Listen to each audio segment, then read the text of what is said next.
What's up, guys? I wanted to show you this farming method that can pretty much get you just about any build you would want in any of the weapons that you can get early on. I took this from Zox the Gamer. This is the guy that I've used for every single one of my builds, and what can I say? This guy's awesome. Basically what you do is you progress through the game up to the Bloodstarved Beast, you get the Thumanarian Chalice, you come back, go through your first couple of Chalice dungeons, and or through the first couple of layers, and you come over here and you start this one, and it takes you into the Chamber of the Seal. And for anybody that's actually gone after the Lost Chicago, this will look really familiar. What this method does is, and I'm actually, I think, a level 107, but I've been doing this since I was like a level 22. And the reason why this works, so these are all pretty much end-game scaled enemies in here. And when I first started doing this, I couldn't hurt these guys at all. And so you wouldn't do what I'm doing here. You would actually just run past these guys. As a matter of fact, I'll just show you. So the way this works is, you want to get these guys to chase you. And there's an enemy in here, the Beast-Possessed Soul, this guy, right up here at the top. And not only, what makes this guy unique is not only does he attack you, but he attacks other enemies, and I'm going to tell you, this guy is vicious. Holy, just really tough guy. And so, what you're going to want to do is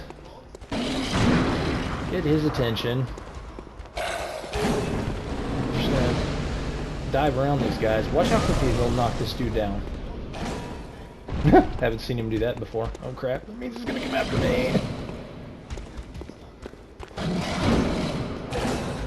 Anyway, basically the way this run works is I'm gonna use him, to kill all these guys. Now you've kind of got to protect him at the same time because again, all this stuff does a great deal of damage. And so what you're going to do, like with this guy, I usually come up and hit him a couple times, get him to pull out his melee weapon and just keep dodging around him. This will take their aggro off the Beast-Possessed Soul and let him do what he needs to do, namely, kick ass. And you'll see, I started this run with 600 and I think 4,000 Blood Echoes. Wait till you see, and this isn't even going to be a great run. The run lasts as long as the Beast-Possessed Soul lasts. When he dies, your run's basically over.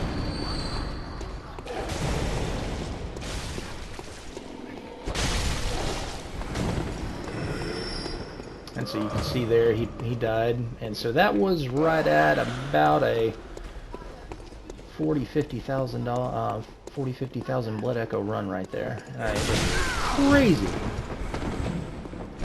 If you can do this right, you can actually walk away from a run with right at about 80,000 Blood Echoes per run. And I'll try to get one of those runs captured for you. It is not the easiest thing in the world to do.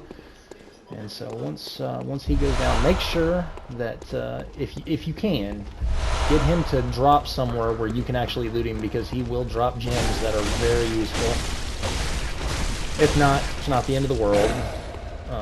Just keep that in mind. Ow!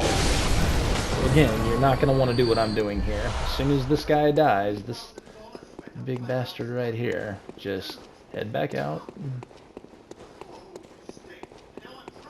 And if you go to Zox the Gamer, he actually will give you the glyph code that you need to use this farming method. I can't tell you how much I appreciate this guy. He's what made me fall in love with this game. I have never been a, Blood Souls player of any kind, and through his videos, man, I really fell in love with this game. Alright, let's do this again. You just come back up, and go right back in.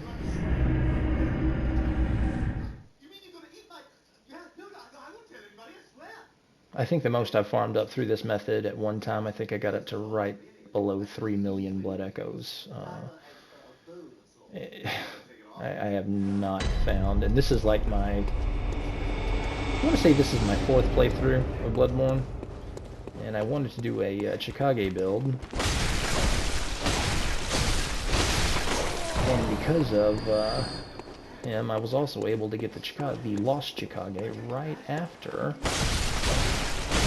I killed the Blood-Starved Beast. You have to go through the Pthumerian Chalice Dungeon, Layer 1 and 2, and then you have the ability to come actually in here. And this is basically the same route you take to get the Lost Chicago. Instead of just running through, what you're basically doing is letting this guy do all the heavy lifting for you.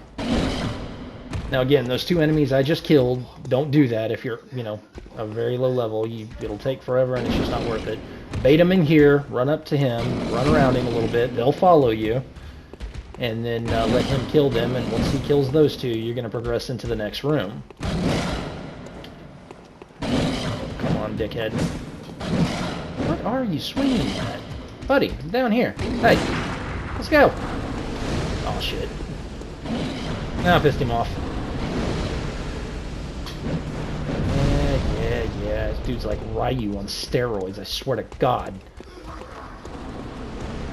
So again, these guys that carry the long rifles, they can be incredibly detrimental to him. So what you want to do is just run around them and basically take their aggro. That way he's got plenty of time to kill whoever it is he's working on. And again, it might take you a while to get the timing down, but 100% doable. If you watch Zox's video on this, which I would highly recommend, that dude's got it down to a science. He really does. It's actually pretty amazing just how good he is at this. Oh, shit! Yeah, and that's one thing I'll tell you. Be careful of him, because while he's aggroed on the other NPCs, if you get too close to him and hold still for too long, he will come after your ass, and I'm here to tell you right now, he's not messing around, this dude. Yeah. Alright.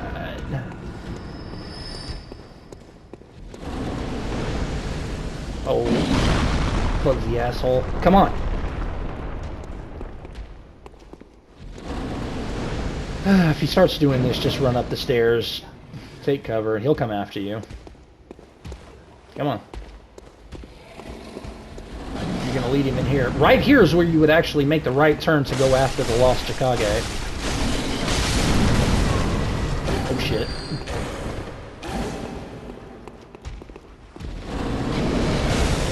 Alright, Seabass.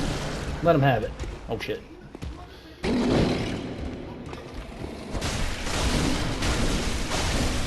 Now again, I'm fighting these guys. You don't have to do that. You just roll around them, dodge, do all that good stuff, and basically just give him the time he needs to do what it is that he does.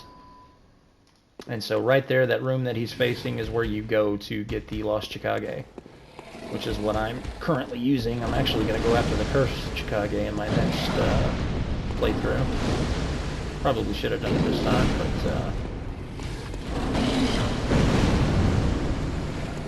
the build I used in my first Bloodborne playthrough was I used the Saw Cleaver all the way, but I used a build called the Bullman's Saw Cleaver, and I'm here to tell you that was just an incredible, an incredible build. You asshole! Making a lot of mistakes right now, but again, it's part and parcel. Now, one thing I'll tell you, as you gain in levels, these guys become much more manageable, and you can actually really start to maximize how many blood echoes you take from each run. Pretty great. But again, be careful, because they are incredibly dangerous. Yeah, bring it on, chump. Ah!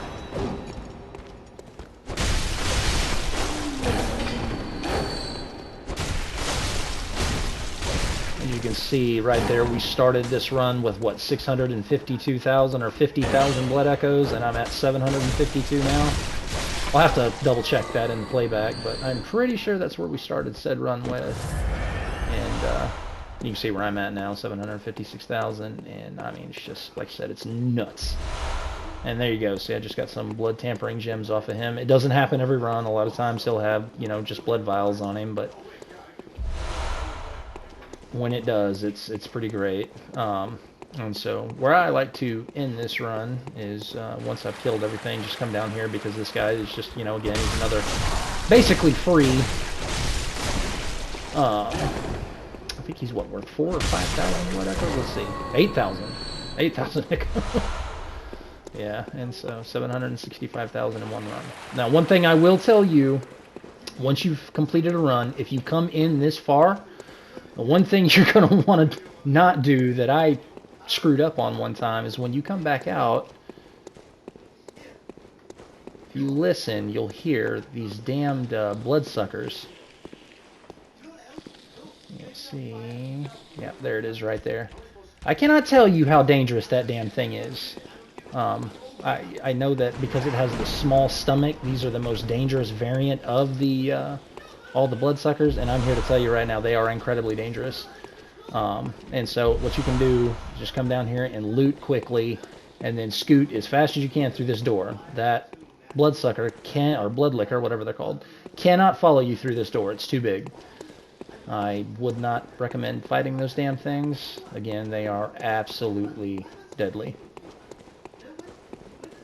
And so once I actually finish, I'm actually trying to finish up my Chicago build so that I can go to, or not build, but trying to get my stats where they need to be for this build so that I can actually go to gem farming.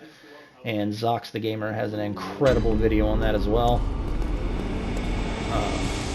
Just check him out. He's really, really great Bloodborne source. Let's see, I'm gonna go ahead and repair this. And then I'm just going to go right back in and pick up right where I left off. So if you liked it, let me know. If you didn't, let me know that. But, take care.